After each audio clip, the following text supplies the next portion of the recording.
Hello, everyone. Welcome to the Newsbrowse News broadcast.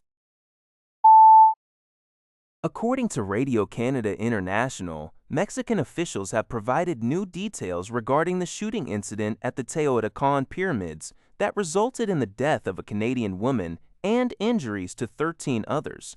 The lone gunman was found to be carrying 52 cartridges of a special caliber and pamphlets referencing the Mexico 1999 Columbine High School massacre, which occurred on the same date as the shooting in Mexico.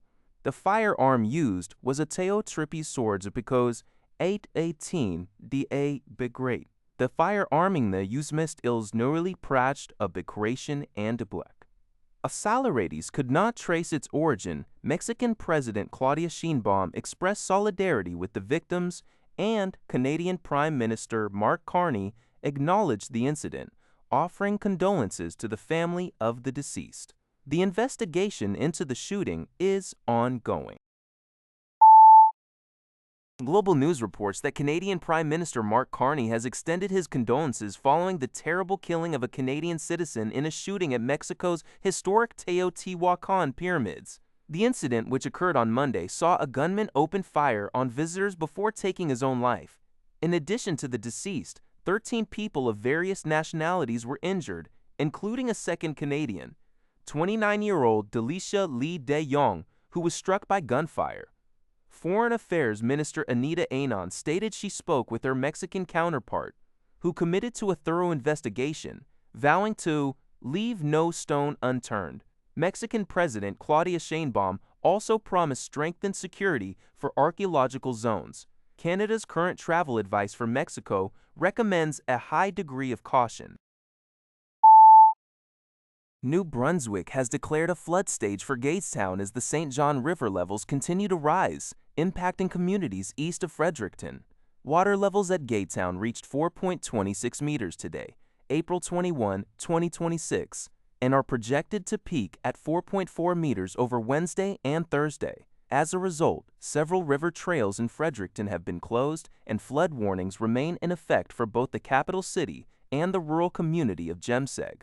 This event is part of a broader trend, with flood warnings also issued across Ontario and Quebec recently. The Canadian Climate Institute attributes increasing flood severity and frequency in many parts of Canada to climate change. This report is from the Canadian Press.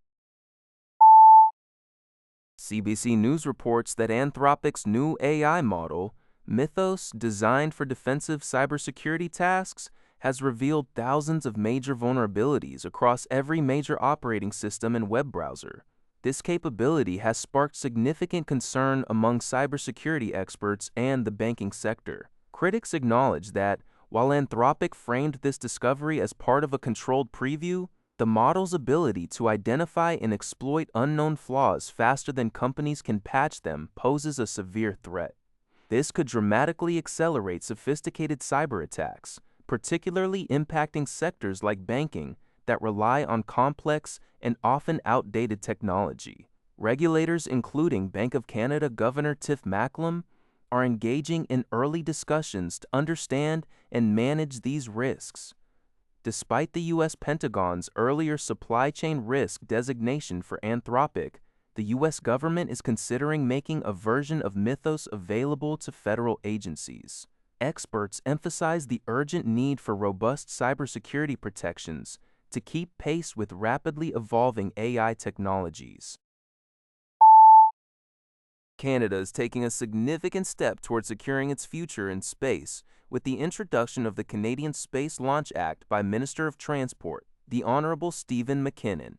This legislation aims to establish sovereign space launch capabilities, addressing Canada's current reliance on foreign nations, particularly the United States, for accessing orbit. The act will provide a regulatory framework to safely oversee space launch and re-entry activities from Canadian territory, fostering investment, infrastructure development, and supporting Canada's international obligations. Establishing these capabilities is projected to drive billions in investments, create high-paying jobs, and strengthen Canada's economic security and sovereignty. The move aligns with the government's commitment to innovation, national security, and positioning Canada as a leader in the rapidly growing global space economy. This initiative is expected to fuel domestic industry growth and create new opportunities for national and international partnerships. Newswire.ca. That's all for this video. Thank you for watching. See you in the next video.